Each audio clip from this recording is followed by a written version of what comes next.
ಅಲ್ಹಮ್ದುಲಿಲ್ಲಾಹಿ ರಬ್ಬಿಲ್ ಆಲಮೀನ್. ಅತ್ಯಂತ ಆದರಣೀಯರಾದ ನನ್ನೆಲ್ಲ ಹಿರಿಯರೇ ಮತ್ತು ಪ್ರೀತಿ ಪಾತ್ರರಾದ ಕಿರಿಯರೇ, ನಾವಿಂದು ಪ್ರವಾದಿ ಮೊಹಮ್ಮದ್ ಸಲ್ಲಲ್ಲಾಹು ಅಲೈಹಿ ವಸಲ್ಲಂ ಅವರ ಜೀವನ ಮತ್ತು ಸಂದೇಶದ ಮೂವತ್ತನೇ ಸರಣಿಯಲ್ಲಿದ್ದೇವೆ.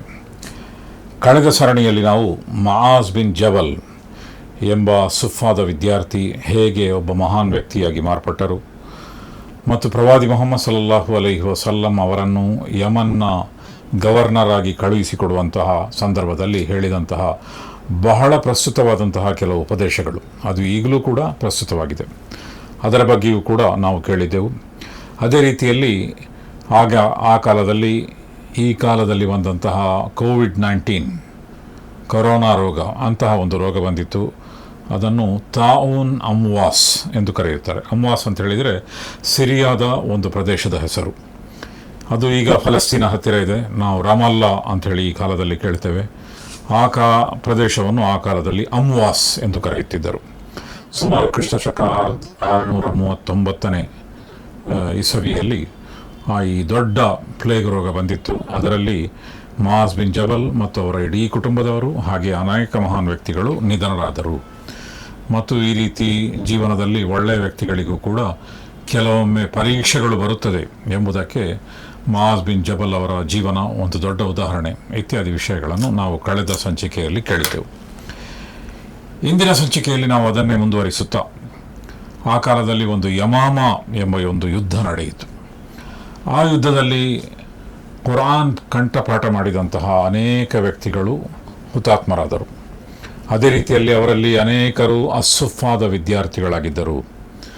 ಮತ್ತು ಹೀಗೆ ಕುರಾನ್ ಕಂಠಪಾಠ ಮಾಡಿದಂತಹ ವ್ಯಕ್ತಿಗಳ ಒಂದು ದೊಡ್ಡ ಸಂಖ್ಯೆ ಆಗಿತ್ತು. ಆದರೂ ಕೂಡ ಒಂದೇ ಯುದ್ಧದಲ್ಲಿ ಹಲವು ಮಂದಿ ಕುರಾನ್ ಕಂಠಪಾಠ ಮಾಡಿದಂತಹ ವ್ಯಕ್ತಿಗಳು ನಿಧನರಾದಾಗ ಕುರಾನನ್ನು ಒಂದು ಪುಸ್ತಕ ರೂಪದಲ್ಲಿ, ಒಂದು ದಾಖಲೆಯ ರೂಪದಲ್ಲಿ ತರಬೇಕು ಎಂಬ ಒಂದು ವಿಚಾರ ಅದು ಮುನ್ನೆಲೆಗೆ ಬಂತು. ಅದರ ಬಗ್ಗೆ ಮೊಟ್ಟ ಮೊದಲು ಸಲಹೆ ನೀಡಿದಂತಹ ವ್ಯಕ್ತಿ ಅಂತ ಹೇಳಿದರೆ ಉಮರ್ ಬಿನ್ ಖತ್ತಾಬ್ ರದಿಯಲ್ಲಾಹು ತಆಲಾ. ಕೆಲವೊಂದು ಸಲಹೆಗಳು ಅದು ಐತಿಹಾಸಿಕವಾದ ಸಲಹೆಗಳಾಗಿರ್ತವೆ. ಉಮರ್ ಬಿನ್ ಖತ್ತಾಬ್ ರದಿಯಲ್ಲಾಹು ತಆಲಾ ಅವರ ಆ ಸಲಹೆ ಒಂದು ಐತಿಹಾಸಿಕವಾದಂತಹ ಒಂದು ಸಲಹೆ ಆಗಿತ್ತು. ಅವರು ಆಗ ಖಲೀಫಾ ಆಗಿದ್ದಂತಹ ಅಬೂಬಕರ್ ಸಿದ್ದೀಕ್ ರದಿಯಲ್ಲಾಹು ತಆಲಾ ಅವರೊಡನೆ ಹೇಳಿದರು, ನಮ್ಮಲ್ಲಿ ಅನೇಕರು ನಿಧನ ಹೊಂದಿದರು, ಅವರಲ್ಲಿ ಅನೇಕರು ಕುರಾನ್ ಕಂಠಪಾಠ ಮಾಡಿದವರಾಗಿದ್ದರು ಮತ್ತು ಅಸ್ಸುಫಾದ ವಿದ್ಯಾರ್ಥಿಗಳಾಗಿದ್ದರು. ಮತ್ತು ಹೀಗೆ ಎಂದಾದರೂ ಸಂಭವಿಸಿ ಹೋದರೆ ಮತ್ತು ಕುರಾನ್ ಈ ಕಂಠಪಾಠದ ಮೂಲಕ ಮಾತ್ರ, ಜನರ ಒಂದು ಜ್ಞಾಪಕ ಶಕ್ತಿಯ ಮೂಲಕ ಮಾತ್ರ ಇತರರಿಗೆ ತಲುಪಿಸುವುದು ಎಂದು ಹೇಳಿದರೆ ಅದು ಸಾಧ್ಯವಾಗಬಹುದು. ಆದರೆ ಅದರಲ್ಲಿ ಅಪಾಯ ತಪ್ಪಿದ್ದಲ್ಲ.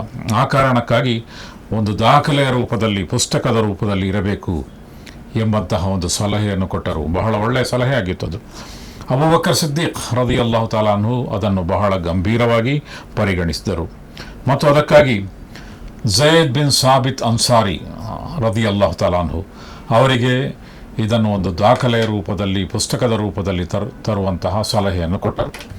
ಈ ಆಯ್ಕೆಯೂ ಕೂಡ ಒಳ್ಳೆಯ ಆಯ್ಕೆಯಾಗಿತ್ತು. ಯಾಕೆಂತ ಹೇಳಿದರೆ ಝೈದ್ ಬಿನ್ ಸಾಬಿತ್ ಅನ್ಸಾರಿ ಪ್ರವಾದಿ ಮೊಹಮ್ಮದ್ ಸಲ್ಲಲ್ಲಾಹು ಅಲೈಹಿ ವಸಲ್ಲಮರ ಕಾತಿಬ್ಗಳ ಪೈಕಿ ಒಬ್ಬರಾಗಿದ್ದರು. ಕಾತಿಬ್ ಅಂತ ಹೇಳಿದರೆ ವಹಿ ಬರೆಯುವಂತಹ ವ್ಯಕ್ತಿಗಳು.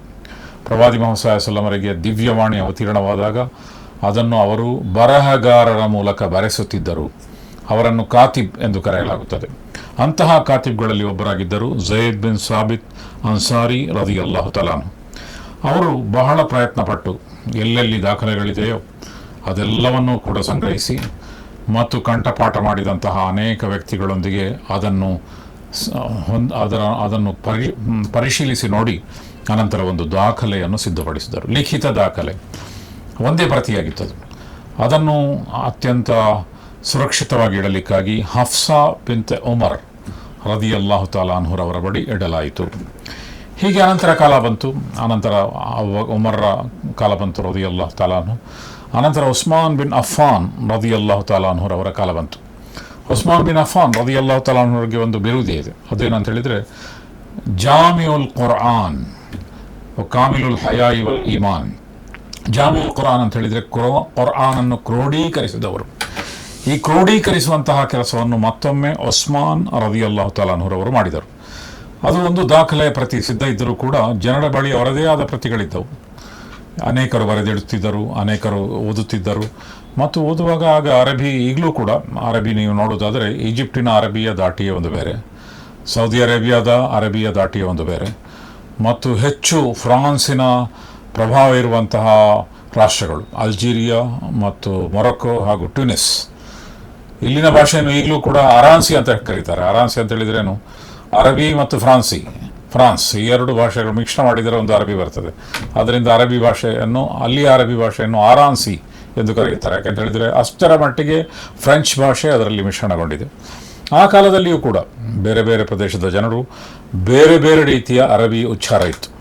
ಆದ್ದರಿಂದ ಇದು ಕೂಡ ಒಂದು ಕುರ್ಆನನ್ನು ಓದುವಾಗ ಬೇರೆ ಬೇರೆ ಉಚ್ಚಾರದೊಂದಿಗೆ ಜನರು ಓದಿದರೆ ಇದು ಕೂಡ ಮುಂದಿನ ಪೀಳಿಗೆಗೆ ಒಂದು ಸಮಸ್ಯೆಯಾಗಿ ಬಿಡಬಹುದು ಎಂಬಂತಹ ಒಂದು ವಿಚಾರ ಮುನ್ನೆಲೆಗೆ ಬಂತು ಉಸ್ಮಾನ್ ಬಿನ್ ಅಫ್ಫಾನ್ ರದಿಯಲ್ಲಾಹು ತಆಲಾ ಅನ್ಹುರವರ ಕಾಲದಲ್ಲಿ. ಆ ಕಾರಣದಿಂದ ಅವರೊಂದು ಸ್ಟ್ಯಾಂಡರ್ಡೈಸೇಷನ್ ಅಂತ ಹೇಳಿದರೆ ಒಂದೇ ರೀತಿಯ ಕುರ್ಆನ್, ಎಲ್ಲಿ ಕುರ್ಆನ್ ಇದ್ದರೂ ಕೂಡ ಅದು ಒಂದೇ ರೀತಿಯಾಗಿರಬೇಕು ಮತ್ತು ಅದರ ಉಚ್ಚಾರ ಮೂಲತಃ ಕುರೈಶರು ಮಾತನಾಡುವಂತಹ ಅರಬಿ ಭಾಷೆ, ಮಕ್ಕಾದಲ್ಲಿ ಮತ್ತು ಹಿಜಾಜ್ನಲ್ಲಿ ಮಾತನಾಡುವಂಥ ಅರಬಿ ಭಾಷೆ, ಆ ಭಾಷೆಗೆ ಅನುಸಾರವಾಗಿ ಪವಿತ್ರ ಕುರ್ಆನ್ ಬಂದಿತ್ತು. ಯಾಕೆಂತ ಹೇಳಿದರೆ ಪವಿತ್ರ ಕುರ್ಆನ್ ಯಾವಾಗಲೂ ಕೂಡ ಅದರ ಮೊದಲ ಅಭಿಸಂಬೋಧಿತರ ಭಾಷೆಯಲ್ಲಿ ಬರ್ತದೆ. ಪವಿತ್ರ ಕುರ್ಆನ್ ಮತ್ತು ಇತರ ಗ್ರಂಥಗಳು, ಎಲ್ಲ ಗ್ರಂಥಗಳು ಕೂಡ ಮೊದಲ ಅಭಿಸಂಬೋಧಿತರ ಭಾಷೆಯಲ್ಲಿ ಬರುತ್ತದೆ. ಆದ್ದರಿಂದ ಆ ಮೊದಲ ಅಭಿಸಂಬೋಧಿತರ ಭಾಷೆಗೆ ಹೋಲುವಂತಹ ಉಚ್ಚಾರ ಮತ್ತು ಸ್ಟ್ಯಾಂಡರ್ಡೈಸೇಷನ್, ಏಕೀಕೃತವಾದ ಮತ್ತು ನಿರ್ದಿಷ್ಟ ಮಾನದಂಡಗಳಿಗೆ ಒಗ್ಗುವಂತಹ ರೀತಿಯಲ್ಲಿ ಅದನ್ನು ಮತ್ತೊಮ್ಮೆ ಅವರು ಸಂಗ್ರಹಿಸಿದರು. ಹಾಗೆ ಸಂಗ್ರಹಿಸಿದಂತಹ ಪವಿತ್ರ ಕುರ್ಆನನ್ನು ಇಂದು ನಾವು ಸಾಮಾನ್ಯವಾಗಿ ಓದುವಂತಹ ಪವಿತ್ರ ಕುರ್ಆನನ್ನು ಮುಸ್ಹಫ್ ಉಸ್ಮಾನಿ ಎಂದು ಹೇಳುತ್ತಾರೆ. ಮುಸ್ಹಫ್ ಅಂತ ಹೇಳಿದರೆ ಗ್ರಂಥ, ಉಸ್ಮಾನಿ ಅಂತ ಹೇಳಿದರೆ ಉಸ್ಮಾನ್ ರದಿಯಲ್ಲಾಹು ತಆಲಾ ಅನ್ಹುರವರ ಮೂಲಕ ಕ್ರೋಢೀಕರಣಗೊಂಡಂತಹ ಒಂದು ಗ್ರಂಥ. ಮತ್ತು ಅವರು ಅಷ್ಟನ್ನೇ ಮಾಡಲಿಲ್ಲ, ಅವರು ಹೇಳಿದರು ಯಾರೆಲ್ಲ ಬಳಿ ಪ್ರತಿ ಇದೆಯೋ ಅನಧಿಕೃತ ಪ್ರತಿ, ಈ ಒಂದು ಸ್ಟ್ಯಾಂಡರ್ಡ್ ನಿರ್ದಿಷ್ಟ ಮಾನದಂಡಗಳಿಗೆ ಒಗ್ಗುವಂತಹ ಮತ್ತು ಅನೇಕ ಮೇಧಾವಿಗಳ ಸಹಾಯದಿಂದ ಸಿದ್ಧಪಡಿಸಿದಂತಹ ಒಂದು ಪ್ರತಿ, ಆ ಒಂದು ಪ್ರತಿಯನ್ನು ಅವರು ಅನೇಕ ಪ್ರತಿ, ಅದರ ನೊಣಪ್ರತಿಯನ್ನು ಸಿದ್ಧಪಡಿಸಿದರು, ಅದರ ಕಾಪಿ ಸಿದ್ಧಪಡಿಸಿದರು. ಅದನ್ನು ಸಿದ್ಧಪಡಿಸಿ ಅನೇಕ ಪ್ರದೇಶಗಳಿಗೆ, ಆಗ ಇಸ್ಲಾಂ ಮುಸ್ಲಿಮರು ಜಗತ್ತಿನ ಬಹುತೇಕ ಪ್ರದೇಶದಲ್ಲಿ ಆಳ್ವಿಕೆ ನಡೆಸ್ತಾ ಇದ್ದರು. ಆದ್ದರಿಂದ ಅತ್ಯಂತ ಪ್ರಮುಖ ಮತ್ತು ಅತ್ಯಂತ ಮುಖ್ಯವಾದಂತಹ ಪ್ರದೇಶಗಳು ಎಂದು ಹೇಳಬಹುದಾದಂತಹ ಎಲ್ಲ ಪ್ರದೇಶಗಳಿಗೂ ಕೂಡ ಅವರು ಮುಸ್ಹಫ್ ಉಸ್ಮಾನಿಯನ್ನು ಸಿದ್ಧಪಡಿಸಿ ಕಳುಹಿಸಿಕೊಟ್ಟರು.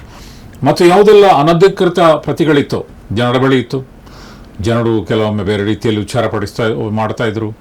ಆದ್ದರಿಂದ ಅದೆಲ್ಲವನ್ನು ಕೂಡ ಸಂಗ್ರಹಿಸಿ ಉಸ್ಮಾನ್ ರದಿಯಲ್ಲಾಹು ತಆಲಾ ಅನ್ಹು ಅದೆಲ್ಲವನ್ನು ಕೂಡ ನಾಶಪಡಿಸಲು ಆದೇಶ ಹೊರಡಿಸಿದರು. ಯಾಕೆಂತ ಹೇಳಿದರೆ ಮುಂದೆ ಸಮಸ್ಯೆ ಆಗ್ಬೋದು, ಅದು ಬೇರೆ ಬೇರೆ ರೀತಿಯ ಪ್ರತಿ, ಇದು ನಮ್ಮ ಪ್ರತಿ ಅಂತ ಹೇಳಿ. ಆದ್ದರಿಂದ ಪವಿತ್ರ ಕುರ್ಆನ್ ಇಂದು ನಮಗೆ ಯಾವ ರೀತಿಯಲ್ಲಿ ಲಭ್ಯ ಇದೆಯೋ ಅದು ಜಗತ್ತಿನ ಯಾವ ಪ್ರದೇಶಕ್ಕೆ ಹೋದರೂ ಕೂಡ ಒಂದೇ ರೀತಿಯ ಪವಿತ್ರ ಕುರ್ಆನ್ ಇದೆ, ಅದರಲ್ಲಿ ಸ್ವಲ್ಪವೂ ಕೂಡ ವ್ಯತ್ಯಾಸ ಇಲ್ಲ ಮತ್ತು ಅತ್ಯಂತ ಸುರಕ್ಷಿತವಾಗಿ ಉಳಿದಂತಹ ಒಂದು ಗ್ರಂಥ.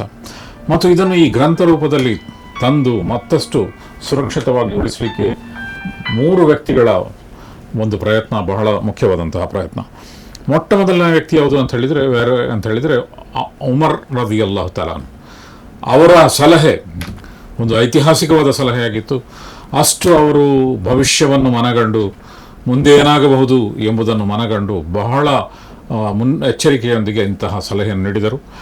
ಮತ್ತು ಎರಡನೇ ವ್ಯಕ್ತಿ ಅಂತ ಹೇಳಿದರೆ ಆ ಸಲಹೆಯನ್ನು ಅತ್ಯಂತ ಗಂಭೀರವಾಗಿ ಪರಿಗಣಿಸಿ ಸೂಕ್ತವಾದ ವ್ಯಕ್ತಿಯನ್ನು ಆಯ್ಕೆ ಮಾಡಿ ಅದನ್ನು ಒಂದು ಗ್ರಂಥ ರೂಪದಲ್ಲಿ ತರುವಂತಹ ಮತ್ತು ಒಂದು ದಾಖಲೆಯ ರೂಪದಲ್ಲಿ ಒಂದು ಪ್ರತಿಯನ್ನು ಸಿದ್ಧಪಡಿಸುವಂತಹ ಕೆಲಸವನ್ನು ಮಾಡಿದವರು ಅಬೂಬಕರ್ ಸಿದ್ದೀಕ್ ರದಿಯಲ್ಲಾಹು ತಆಲಾ ಅನ್ಹು.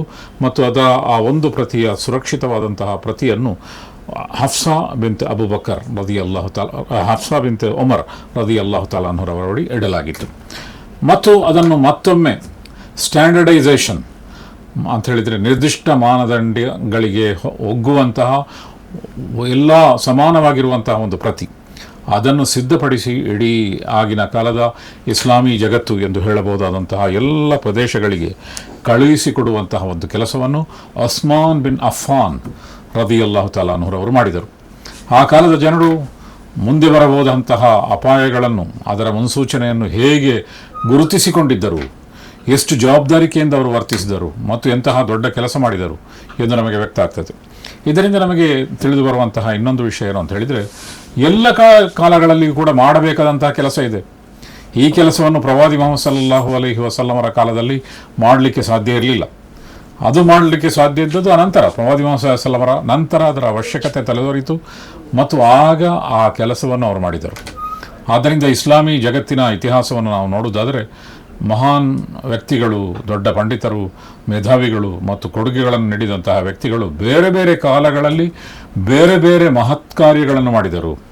ಆ ಎಲ್ಲ ಮಹತ್ ಕಾರ್ಯಗಳಿಗೂ ಅದರದೇ ಆದಂತಹ ಪ್ರಾಮುಖ್ಯ ಇದೆ ಮತ್ತು ಈ ಕಾಲದಲ್ಲಿಯೂ ಕೂಡ ಮಾಡಬೇಕಾದಂತಹ ಅನೇಕ ಕೆಲಸಗಳಿವೆ. ಉದಾಹರಣೆಗೆ ಮೊಬೈಲ್ ಆ್ಯಪ್ ಈ ಕಾಲದಲ್ಲಿ ಬಂದಿರುವಂಥದ್ದು. ಅಲ್ಲಾಹನ ಅನುಗ್ರಹದಿಂದ ಮೊಬೈಲ್ ಆ್ಯಪ್ನಲ್ಲಿ ಈಗ ಕುರಾನ್ ಬಂದಿದೆ, ಹದೀಸ್ ಬಂದಿದೆ, ಇಸ್ಲಾಮಿ ಗ್ರಂಥಗಳು ಬಂದಿದೆ. ಇದೆಲ್ಲವನ್ನು ಈ ಕಾಲದಲ್ಲಿ ಮಾಡಿದಂತಹ ಜನ ಇದ್ದಾರೆ. ಅದಕ್ಕಾಗಿ ಸಮಯ ವಿನಿಯೋಗಿಸಿದಂತಹ ಜನ ಇದ್ದಾರೆ, ಅದಕ್ಕಾಗಿ ಹಣ ವಿನಿಯೋಗಿಸಿದಂತಹ ಜನ ಇದ್ದಾರೆ. ಅವರಿಂದಾಗಿ ಈಗ ಕುರಾನ್ ಓದುವುದು ಸುಲಭವಾಗಿದೆ. ನೀವು ಲೈಬ್ರರಿಗೆ ಹೋಗಬೇಕಾಗಿಲ್ಲ. ಒಂದು ಮೊಬೈಲ್ ನಿಮ್ಮ ಜೊತೆಗಿದ್ದರೆ ಅದರಲ್ಲಿ ಕುರಾನ್, ಹದೀಸ್ ಮತ್ತಿತರ ಆ್ಯಪ್ಗಳಿದ್ದರೆ ನೀವು ಎಲ್ಲೇ ಇದ್ದರೂ ಕೂಡ ಪವಿತ್ರ ಕುರಾನ್ ಓದ್ಬೋದು, ಗ್ರಂಥಗಳನ್ನು ಓದ್ಬೋದು. ಇದನ್ನು ಎಷ್ಟು ಸುಲಭವಾಗಿ ಮಾಡಿಸಿಕೊಟ್ಟದ್ದು ತಂತ್ರಜ್ಞಾನ. ಈ ತಂತ್ರಜ್ಞಾನ ಹಿಂದಿನವರಿಗೆ ಇದ್ದಿದ್ದರೆ ಪ್ರಾಯಶಃ ಅವರು ಎಷ್ಟೋ ದೊಡ್ಡ ದೊಡ್ಡ ಕೆಲಸಗಳನ್ನು ಮಾಡ್ತಾಯಿದ್ರು. ಆದ್ದರಿಂದ ಜ್ಞಾನ ಕಲಿಕೆಯನ್ನು ಅತ್ಯಂತ ಸುಲಭಗೊಳಿಸುವಂತಹ ಕೆಲಸವನ್ನು ಆಧುನಿಕ ತಂತ್ರಜ್ಞಾನ ಮಾಡಿದೆ. ಆದ್ದರಿಂದ ನಮಗೆ ಹೆಚ್ಚು ಜ್ಞಾನ ಗಳಿಸಲಿಕ್ಕೆ ಸಾಧ್ಯ ಇದೆ ಮತ್ತು ಅದಕ್ಕೂ ಕೂಡ ಪ್ರಯತ್ನ ಮಾಡಬೇಕಾದಂಥ ಅಗತ್ಯ ಇದೆ. ಆ ತಂತ್ರಜ್ಞಾನವನ್ನು ಉಪಯೋಗಿಸಿ ಕುರಾನ್, ಹದೀಸ್ ಮತ್ತು ಇಸ್ಲಾಮಿ ಸಾಹಿತ್ಯಗಳನ್ನು ಆ್ಯಪ್ನ ರೂಪದಲ್ಲಿ ತರುವಂತಹ ಕೆಲಸ ಕೂಡ ಅದು ಈಗ ಮಾಡಬೇಕಾದಂತಹ ಕೆಲಸ, ಜನರು ಮಾಡ್ತಾ ಇರುವಂತಹ ಕೆಲಸ. ಆದ್ದರಿಂದ ಎಲ್ಲ ಕಾಲಗಳಲ್ಲಿಯೂ ಕೂಡ ಅದರದೇ ಆದಂತಹ ಕೆಲಸಗಳಿವೆ ಮತ್ತು ಅದನ್ನು ಮಾಡುವಂತಹ ಜನ ಅದು ಮಹತ್ ಕಾರ್ಯವನ್ನು ಮಾಡಿದಂತಾಗ್ತದೆ. ಅನಂತರ ಮದೀನಾದ ಜಗತ್ತು ಅದು ಹಿಂದಿನ ಕಾಲದ ಮಕ್ಕಾದ ಜಗತ್ತಿಗಿಂತ ಭಿನ್ನವಾಗಿತ್ತು. ಮದೀನಾದಲ್ಲಿ ಪ್ರವಾದಿ ಮುಹಮ್ಮದ್ ಸಲ್ಲಲ್ಲಾಹು ಅಲೈಹಿ ವಸಲ್ಲಂ ಅನೇಕ ಬದಲಾವಣೆಗಳನ್ನು ಮಾಡಿದರು ಮತ್ತು ಅಲ್ಲಾಹನ ವತಿಯಿಂದಲೂ ಕೂಡ ಅನೇಕ ಬದಲಾವಣೆಗಳನ್ನು ಮಾಡುವಂತಹ ಒಂದು ಬೋಧನೆಗಳು ಬಂತು. ಉದಾಹರಣೆಗೆ ಮಕ್ಕಾದಲ್ಲಿ ಇದ್ದಂತಹ ಬೋಧನೆ ಯಾವುದು ಅಂತ ಹೇಳಿದರೆ, ಜನರ ಮೇಲೆ ಆಕ್ರಮಣ ನಡೆದಾಗ, ಜನರ ಮೇಲೆ ದಬ್ಬಾಳಿಕೆ ನಡೆದಾಗ ಮತ್ತು ಜನರಿಗೆ ಶೋಷಣೆ ಮಾಡಿದಾಗ ಆಗ ಕುಫು ಐದಿಯಕುಂ ಎಂಬಂತಹ ಬೋಧನೆ ಇತ್ತು. ಕುಫು ಐದಿಯಕುಂ ಅಂತ ಹೇಳಿದರೆ ನಿಮ್ಮ ಕೈಯನ್ನು ಕಟ್ಟಿಕೊಳ್ಳಿರಿ ಎಂಬಂತಹ ಬೋಧನೆ ಇತ್ತು. ಆದ್ದರಿಂದ ಪ್ರವಾದಿ ಮುಹಮ್ಮದ್ ಸಲ್ಲಲ್ಲಾಹು ಅಲೈಹಿ ವಸಲ್ಲಂ ಮತ್ತು ಅವರ ಅನುಯಾಯಿಗಳು ಪ್ರತಿರೋಧ ಮಾಡಲಿಕ್ಕೆ ಹೋಗಲಿಲ್ಲ, ಬದಲಾಗಿ ಕೈಯನ್ನು ಕಟ್ಟಿಕೊಂಡರು. ಈಗ ಒಂದು ಹೊಸ ಆದೇಶ ಬಂತು. ಅದು ಯಾವುದು ಅಂತ ಹೇಳಿದರೆ, ನಿಮಗೆ ಪ್ರತಿರೋಧಕ್ಕೆ ಮತ್ತು ಸ್ವಯಂ ರಕ್ಷಣೆಗೆ ಒಂದು ಅನುಮತಿ ಇದೆ. ಇದು ಮದೀನಾದಲ್ಲಿ ಆದಂತಹ ಒಂದು ಬದಲಾವಣೆ. ಅದರ ಮೊದಲ ಅನುಮತಿ ಪವಿತ್ರ ಕುರ್ಆನ್ನ ಸೂರತುಲ್ ಹಜ್ನ 39ನೇ ಸೂಕ್ತ, ಅದರಲ್ಲಿ ಮೊದಲ ಅನುಮತಿಯನ್ನು ಕೊಡಲಾಯಿತು. ಅದರಲ್ಲಿ ಏನು ಹೇಳಲಾಯಿತು ಅಂತ ಹೇಳಿದರೆ, ಉದಿನ ಲಿಲ್ಲದೀನ ಯುಕಾತಿಲೂನ ಬಿ ಅನ್ನಹುಂ ದುಲಿಮೂ, ಅವರಿಗೆ ಜನರ ವಿರುದ್ಧ ಹೋರಾಡಲು ಅನುಮತಿ ಕೊಡಲಾಗುತ್ತದೆ, ಏಕೆಂದರೆ ಅವರು ಶೋಷಣೆಗೆ ಒಳಗಾಗಿದ್ದಾರೆ.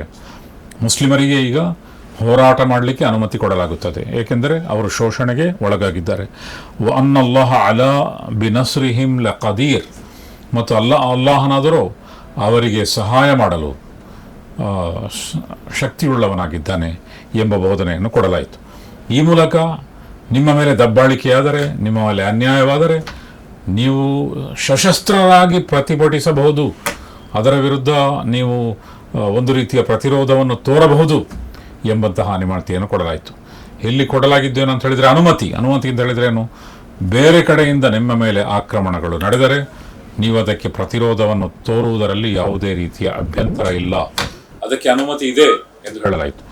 ಈ ಮೂಲಕ ಒಂದು ಹೊಸ ಮಟ್ಟಕ್ಕೆ ಮುಸ್ಲಿಂ ಸಮುದಾಯ ಪ್ರವೇಶಿಸಿತು ಎಂಬುದನ್ನು ಕೂಡ ಇದು ತೋರಿಸುತ್ತದೆ. ಇದಕ್ಕೆ ಕಾರಣ ಏನು ಅಂತ ಹೇಳಿದರೆ, ಒಂದು ಮುಸ್ಲಿಮರನ್ನು ಒಂದು ಸಮುದಾಯವನ್ನಾಗಿ ಮಾಡಲಾಗಿದೆ. ಆ ತನಕ ಮುಸ್ಲಿಮರು ದಬ್ಬಾಳಿಕೆಗೆ ಒಳಗಾದಂತಹ ಅಲ್ಪಸಂಖ್ಯಾತ ಸಮುದಾಯವಾಗಿ ಮಕ್ಕಾದಲ್ಲಿ ಉಳಿದುಕೊಂಡಿದ್ದರು. ಈಗ ಹಾಗೆ ಆಗಿರಲಿಲ್ಲ. ಮಕ್ಕಾದಿಂದ ಮದೀನಾಕ್ಕೆ ವಲಸೆ ಬಂದಾಗ ಮುಸ್ಲಿಮರು ಬಹುಸಂಖ್ಯಾತರಾದ ಮತ್ತು ಮದೀನಾ ಎಂಬ ಪುಟ್ಟ ರಾಷ್ಟ್ರದ ಎಲ್ಲ ಆಗುಹೋಗುಗಳ ಬಗ್ಗೆ ಒಂದು ಜವಾಬ್ದಾರಿಕೆಯುಳ್ಳಂತಹ ಮೇಲ್ವಿಚಾರಣೆಯುಳ್ಳಂತಹ ವ್ಯಕ್ತಿಗಳಾಗಿದ್ದರು. ಅವರನ್ನು ಪ್ರವಾದಿ ಮುಹಮ್ಮದ್ ಸಲ್ಲಲ್ಲಾಹು ಅಲೈಹಿ ವಸಲ್ಲಂ ಉಮ್ಮ, ಸಮುದಾಯ ಎಂದು ಕರೆದಿದ್ದರು. ಆ ಕಾರಣದಿಂದ ಸಮುದಾಯ ಅಥವಾ ಯಾವುದೇ ಸಣ್ಣ ರಾಷ್ಟ್ರ ಅವರಿಗೆ ಅವರದೇ ಆದಂತಹ ರಕ್ಷಣಾ ವ್ಯವಸ್ಥೆ ಇದೆ. ರಕ್ಷಣಾ ವ್ಯವಸ್ಥೆ ಇಲ್ಲದಂತಹ ರಾಷ್ಟ್ರವನ್ನು ಕಾಣಲಿಕ್ಕೆ ಸಾಧ್ಯ ಇಲ್ಲ. ಆದ್ದರಿಂದ ಮದೀನಾ ಎಂಬ ಪುಟ್ಟ ರಾಷ್ಟ್ರ ಅಲ್ಲಿ ನಿಮ್ಮದೇ ಆದಂತಹ ರಕ್ಷಣಾ ವ್ಯವಸ್ಥೆ ಕೂಡ ಇರಲಿ ಎಂಬಂತಹ ಅನುಮತಿಯನ್ನು ಕೊಡಲಾಯಿತು. ಇದಕ್ಕೆ ಇನ್ನೊಂದು ಕಾರಣ ಏನಂತ ಹೇಳಿದರೆ, ಕುರೈಶರು ನಿರಂತರವಾಗಿ ಬೆದರಿಕೆ ಹೊಡ್ತಾ ಇದ್ರು. ಮದೀನಾದಲ್ಲಿದ್ದಂತಹ ಮುಸ್ಲಿಮರನ್ನು ನಿರ್ನಾಮ ಮಾಡಲಿಕ್ಕೆ ಅವರು ಅನೇಕ ಯೋಜನೆಗಳನ್ನು ಹುಡ್ತಾ ಇದ್ರು, ಬೆದರಿಕೆಗಳನ್ನು ನೋಡ್ತಾ ಇದ್ರು ಮತ್ತು ಅದರ ಚಿಹ್ನೆಗಳು ಕಂಡು ಬರ್ತಾ ಇತ್ತು. ಆದ್ದರಿಂದ ಇನ್ನು ಬೆದರಿಕೆಗೆ ಹೆದರುವಂತ ಅಗತ್ಯ ಇಲ್ಲ. ನೀವು ಬೆದರಿಕೆ ಒಡ್ಡಿದರೆ ನಾವು ಬೆದರಿಕೆಗೆ ಉತ್ತರ ಕೊಡಲಿಕ್ಕೆ ಸಿದ್ಧರಿದ್ದೇವೆ ಎನ್ನುವಂತಹ ಸಂದೇಶವನ್ನು ಕೊಡುವುದು ಇದು ಕೂಡ ಬಹಳ ಮುಖ್ಯವಾಗಿದೆ. ಮೂರನೇ ಕಾರಣ ಏನು ಅಂತ ಹೇಳಿದ್ರೆ, ಮಕ್ಕದಲ್ಲಿ ಮದೀನಾಕ್ಕೆ ಬಂದಂತಹ ಮುಸ್ಲಿಮರ ಸಂಪತ್ತುಗಳನ್ನು ಜನರು ಕಸಿದುಕೊಂಡಿದ್ದರು. ಸುಹೈಬ್ ರೋಮಿ ತಮ್ಮ ಇಡೀ ಸಂಪತ್ತನ್ನು ಅಲ್ಲೂ ಬಿಟ್ಟು ಬಂದಿದ್ದರು. ಹಾಗೆ ಹಿಜ್ರತ್ ಮಾಡಿದಂತಹ ಜನರು, ವಲಸೆ ಬಂದಂತಹ ಜನರು ತಮ್ಮ ಸಂಪತ್ತನ್ನು, ತಮ್ಮ ಮನೆ ಇತ್ಯಾದಿಗಳನ್ನೆಲ್ಲ ಮಕ್ಕದಲ್ಲಿ ಬಿಟ್ಟು ಬಂದಿದ್ದರು. ಮತ್ತು ಅದರ ಮೇಲೆ ಕುರೈಶರು ತಮ್ಮದೇ ಆದ ಆಕ್ರಮಣವನ್ನು ಮಾಡಿ ತಮ್ಮದೇ ಆದ ಸ್ವಾಮ್ಯವನ್ನು ಅಲ್ಲಿ ಅವರು ಸಾಧಿಸಿಕೊಂಡಿದ್ದರು. ಅಂತಹ ಸಂದರ್ಭದಲ್ಲಿ ಅವರಿಗೆ ಇಂತಹ ಸ್ವರಕ್ಷಣೆಯ ಅನುಮತಿ ಕೊಡಲಾಯಿತು. ಮತ್ತು ಆ ಕಾರಣದಿಂದಲೇ ಜನರು ಯುದ್ಧಕ್ಕೆ ಅಣಿಯಾದರು ಮತ್ತು ಅನೇಕ ಯುದ್ಧಗಳು ನಡೆಯಿತು ಕೂಡ. ನಮಗೆ ಗೊತ್ತಿರುವಂತೆ ಬದರ್ ಎಂಬ ಯುದ್ಧ ನಡೆಯಿತು, ಉಹದ್ ಎಂಬ ಯುದ್ಧ ನಡೆಯಿತು, ಖಂದಕ್ ಯುದ್ಧ ಎಂಬ ಅಲ್ ಅಹ್ಜಾಬ್ ಅಂತಲೂ ಕೂಡ ಹೇಳ್ತಾರೆ. ಅದೆಲ್ಲವೂ ಕೂಡ ನಡೆಯಿತು. ಆದ್ದರಿಂದ ಇದು ಕೂಡ ಮದೀನಾದ ಒಂದು ಹೊಸ ಬದಲಾವಣೆಯಾಗಿತ್ತು. ಈ ಮೂಲಕ ಜನರು ಯಾವ ಸಂದೇಶವನ್ನು ಕೊಟ್ಟರು ಅಂತ ಹೇಳಿದರೆ, ನಾವು ಮೊದಲಿನಂತಲ್ಲ, ಈಗ ನಾವು ಪ್ರಬಲರಾಗಿದ್ದೇವೆ ಎಂಬ ಸಂದೇಶವನ್ನು ಕೊಡಲಾಯಿತು. ಅದೇ ರೀತಿಯಲ್ಲಿ ಆಕ್ರಮಣಕ್ಕೆ ಸಿದ್ಧರಾಗಿದ್ದವರು ಕುರೈಶರು ಮಾತ್ರ ಆಗಿದ್ದರು. ಆದ್ದರಿಂದ ಕುರೈಶರ ವಿರುದ್ಧ ನೀವು ಹೋರಾಡಿರಿ ಮತ್ತು ಕುರೈಶರು ಯಾವ ರೀತಿ ನಿಮ್ಮ ವಿರುದ್ಧ ಹೋರಾಡಲಿಕ್ಕೆ ಸನ್ನದ್ಧರಾಗಿದ್ದಾರೋ ಅವರ ವಿರುದ್ಧ ನೀವು ಹೋರಾಡಿರಿ ಎಂಬ ಸಂದೇಶವನ್ನು ಕೊಡಲಾಯಿತು. ಅದೇ ರೀತಿಯಲ್ಲಿ ಅವರ ದೊಡ್ಡ ಒಂದು ವ್ಯಾಪಾರಿ ಮಾರ್ಗ ಮದೀನಾ ಆಗಿತ್ತು. ಮದೀನಾದ ಮೂಲಕ ಅವರು ಸಿರಿಯಾದ ಬೊಸ್ರಾ ಎಂಬ ಪ್ರದೇಶಕ್ಕೆ ಹೋಗ್ತಾ ಇದ್ರು. ಬಸ್ರಾ ಎಂಬ ಪ್ರದೇಶ ಇರಾಕ್ನಲ್ಲಿದೆ, ಬುಸ್ರಾ ಎಂಬ ಪ್ರದೇಶ ಸಿರಿಯಾದಲ್ಲಿ. ಆಗ ಸಿರಿಯಾದ ದೊಡ್ಡ ವ್ಯಾಪಾರಿ ಕೇಂದ್ರವಾಗಿತ್ತು. ಪ್ರವಾದಿ ಮುಹಮ್ಮದ್ ಸಲ್ಲಲ್ಲಾಹು ಅಲೈಹಿ ವಸಲ್ಲಮರು ಕೂಡ ಬುಸ್ರಾಕ್ಕೆ ಹೋಗಿದ್ದರು ಎಂಬ ಘಟನೆಯನ್ನು ನಾವು ಹಿಂದಿನ ಸರಣಿಯಲ್ಲಿ ಕೇಳಿದ್ದೆವು. ಮತ್ತು ಆ ಮಾರ್ಗವಾಗಿ ಹೋಗುತ್ತಿದ್ದಂತಹ ವ್ಯಾಪಾರಿ ತಂಡವನ್ನು ತಡೆಯುವ ಒಂದು ಕೆಲಸವನ್ನು ಮಾಡಲಾಯಿತು. ಅದನ್ನು ಈಗಿನ ಕಾಲದಲ್ಲಿ ಹೆಚ್ಚು ಅರ್ಥ ಮಾಡಿಕೊಳ್ಬೋದು. ಯಾಕೆಂತ ಹೇಳಿದರೆ, ಹೋರ್ಮುಜ್ ಜಲಸಂಧಿ ಎಂಬ ಜಲಸಂಧಿಯಲ್ಲಿ ಇರಾನ್ನವರು ದೊಡ್ಡ ದೊಡ್ಡ ಹಡಗುಗಳನ್ನು ತಡೆಯುತ್ತಿದ್ದಾರೆ. ಆ ಮೂಲಕ ವ್ಯಾಪಾರಿ ಮಾರ್ಗಕ್ಕೆ ಒಂದು ಅಡೆತಡೆಯನ್ನು ಒಡ್ಡಲಾಗುತ್ತಿದೆ. ಅದು ಕೂಡ ಯುದ್ಧದ ಭಾಗವಾಗಿದೆ, ಸ್ವರಕ್ಷಣೆಯ ಭಾಗವಾಗಿದೆ. ಆ ಕಾಲದಲ್ಲಿಯೂ ಕೂಡ ಆ ಕೆಲಸವನ್ನು ಮಾಡಲಾಯಿತು. ಮದೀನಾದಲ್ಲಿ ಬರ್ತಾ ಇದ್ದಂತಹ ವ್ಯಾಪಾರಿ ತಂಡಗಳನ್ನು ತಡೆಯಲಾಯಿತು ಮತ್ತು ಆ ಮೂಲಕ ನಾವು ಸ್ವರಕ್ಷಣೆಗೆ ಏನು ಮಾಡಲಿಕ್ಕೂ ಸಿದ್ಧ ಎಂಬಂತಹ ಸಂದೇಶ ಕೊಡಲಾಯಿತು.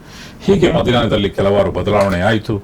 ಮತ್ತಷ್ಟು ಬದಲಾವಣೆಗಳು ಯಾವುದು ಆಯಿತು ಎಂಬುದನ್ನು ನಾವು ಮುಂದಿನ ಸರಣಿಯಲ್ಲಿ ಕೇಳಿ ತಿಳಿದುಕೊಳ್ಳೋಣ. ಮತ್ತೆ ಸಿಗೋಣ. ಸರ್ವಸ್ತುತಿ ಸರ್ವಲೋಕದ ಒಡೆಯನಿಗೆ ಮೀಸಲು.